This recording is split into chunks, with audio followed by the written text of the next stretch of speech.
ನಮಸ್ಕಾರ ವೀಕ್ಷಕರೇ, ಮಾಧ್ಯಮ ಒನ್ ಚಾನೆಲ್ಗೆ ಸ್ವಾಗತ. ನಾನು ಚೈತ್ರ. ತಾಜಾ ಸಿನಿಮಾ ಸುದ್ದಿಗಳಿಗಾಗಿ ನಮ್ಮ ಚಾನೆಲನ್ನು ಸಬ್ಸ್ಕ್ರೈಬ್ ಮಾಡಿ, ಲೈಕ್ ಮಾಡಿ, ಶೇರ್ ಮಾಡಿ.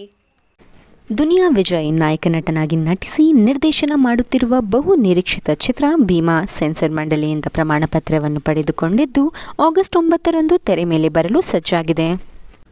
ಡ್ರಗ್ ಮುಕ್ತ ಸಮಾಜಕ್ಕೆ ಕರೆ ನೀಡುವ ಪ್ರತಿಯೊಬ್ಬರಿಗೂ ಜವಾಬ್ದಾರಿಯ ಅರಿವು ಮೂಡಿಸುವಂತಹ ಸಂದೇಶ ನೀಡುವ ಚಿತ್ರ ಇದಾಗಿದ್ದು, ಮೊದಲ ದಿನವೇ 400ಕ್ಕೂ ಹೆಚ್ಚು ಚಿತ್ರಮಂದಿರಗಳಲ್ಲಿ ತೆರೆ ಕಾಣಲು ಸಿದ್ಧಗೊಂಡಿದೆ. ಚಿತ್ರ ಕುರಿತು ಮಾತನಾಡಿದ ದುನಿಯಾ ವಿಜಯ್ ಅವರು, ಭೀಮಾ ಚಿತ್ರದಲ್ಲಿ ಒಂದು ಸಂದೇಶ ಇದೆ. ಇದು ಸಮಾಜಿ ಕಳಕಳಿ ಸಂದೇಶ ಆಗಿದೆ. ಅದನ್ನು ಚಿತ್ರದಲ್ಲಿ ವಿಭಿನ್ನವಾಗಿಯೇ ತೋರಿಸೋ ಕೆಲಸ ಆಗಿದೆ. ಎಂಎನ್ಸಿ ಮತ್ತು ಕಾರ್ಪೊರೇಟ್ ವಲಯಗಳಲ್ಲಿ ಕೆಲಸ ಮಾಡುವವರು, ಮಕ್ಕಳು ಮತ್ತು ಬಡ ಕುಟುಂಬಗಳು ಎದುರಿಸುತ್ತಿರುವ ಸವಾಲುಗಳು, ಒಳನೋಟಗಳು ಮತ್ತು ಪ್ರತಿಫಲನಗಳನ್ನು ತೋರಿಸಲಾಗಿದೆ ಎಂದು ಹೇಳಿದ್ದಾರೆ. ಚಿತ್ರಕ್ಕೆ ಮಾಸ್ತಿ ಸಂಭಾಷಣೆ ಬರೆದಿದ್ದು ಚರಣ್ ರಾಜ್ ಅವರ ಸಂಗೀತವಿದೆ. ಚಿತ್ರದ ಛಾಯಾಗ್ರಹಣವನ್ನು ಶಿವಸೇನಾ, ಸಂಕಲನ ದೀಪು ಎಸ್ ಕುಮಾರ್, ಫೈಟ್ಗಳನ್ನು ವಿನೋದ್, ಚೇತನ್ ಡಿಸೋಜಾ, ಟೈಗರ್ ಶಿವ, ಗೌತಮ್ ಹಾಗೂ dance choreography B Dhananjaya Raju ನಿರ್ವಹಿಸಿದ್ದಾರೆ.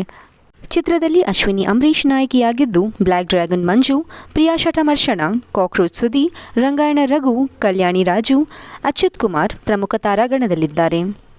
ಇದಾಗಿತ್ತು ಈ ಕ್ಷಣದ cinema update. Signing off Chaitra. Cinema ಅಪ್ಡೇಟ್ಗಾಗಿ ನಮ್ಮ ಚಾನಲನ್ನು ಸಬ್ಸ್ಕ್ರೈಬ್ ಮಾಡಿ, ಲೈಕ್ ಮಾಡಿ, ಶೇರ್ ಮಾಡಿ.